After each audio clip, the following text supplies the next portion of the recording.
Good evening student. Today we will discuss activity ratio और turnover ratios. Accounting ratios में first to ratios हम पढ़ चुके हैं, liquidity ratios and solvency ratios. Third है अब हमारी activity ratios and turnover ratios. These ratios measure the efficiency and rapidity of the resources of the company like inventory, fixed assets, working capital, trade receivables.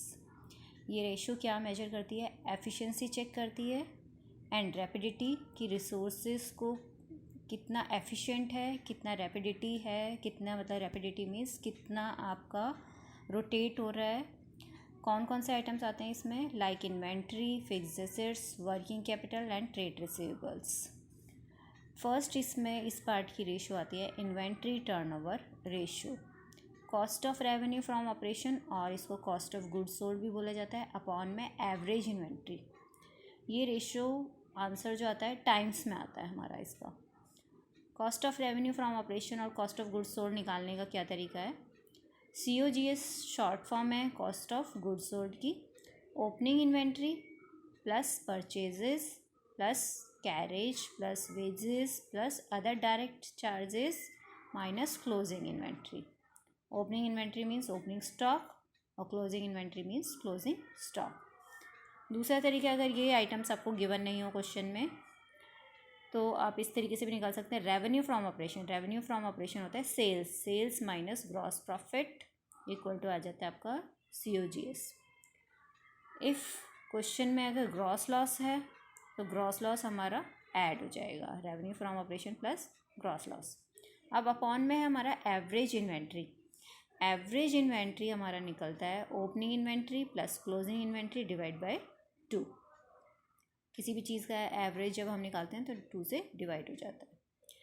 Objective, whether inventory has been efficiently used or not. It shows the speed with which the inventory is rotated into revenue from operation or number of times the inventory is turned from revenue from operation during the year. Means inventory आपका कितना efficiently used हुआ है या नहीं हुआ है इस ratio में, और ये स्पीड बताता है कि कितनी बार इन्वेंट्री रोटेट किया गया है रेवेन्यू फ्रॉम ऑपरेशन से, और ये टाइम्स बताता है नंबर ऑफ़ टाइम्स में कि इन्वेंट्री कितनी बार टर्न किया गया है, रोटेट किया गया है रेवेन्यू फ्रॉम ऑपरेशन पूरे साल में. मीन्स इन्वेंट्री कितने बार रोटेट किया गया है, सेल्स में कितनी बार रोटेट, सेल्स कितनी बार क्विकली की गई है. Higher the ratio the better it is. जितनी ज़्यादा रेशियो आएगी उतनी कंपनी की पोजीशन बेटर होगी.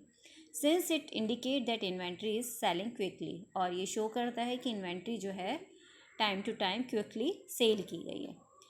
अब हम एक एग्जांपल करते हैं. Example number 47 page number 5.47 DK Goyal का. एग्जांपल नंबर 47 में आपका ये क्वेश्चन है, calculate inventory turnover ratio from the data given below. Inventory at the beginning, opening inventory हो गया. Inventory at the end 1,10,000, closing inventory हो गया. Purchases 2,30,000, wages 70,000, carriage inward 20,000, revenue from operation sales given आपका 4 लाख. अब inventory turnover का formula होता है हमारा cost of revenue from operation divide by average inventory. Cost of revenue from operation का formula होता है, अभी मैंने आपको लिखवाया था, opening inventory plus purchases plus wages plus carriage inward minus closing inventory. अब ओपनिंग इन्वेंट्री कितना हमारा 90,000 प्लस परचेजेस कितना हमारा 2,30,000, वेजेस है 70,000, कैरेज इनवर्ड है 20,000. मीन्स इस वाले फॉर्मूले में हमारी सारी डायरेक्ट एक्सपेंसेस जितने भी हैं वो ऐड हो जाएंगे, माइनस क्लोजिंग इन्वेंट्री 1,10,000. ये माइनस कर दिया हमने, अमाउंट आ गया हमारा 3 लाख. अब एवरेज इन्वेंट्री कैसे निकालते हैं? Opening inventory plus closing inventory divide by 2. तो opening inventory 90,000 plus 1,10,000 divide by 2 1 lakh. तो ये आपका क्वेश्चन कंप्लीट हो गया यहाँ पे.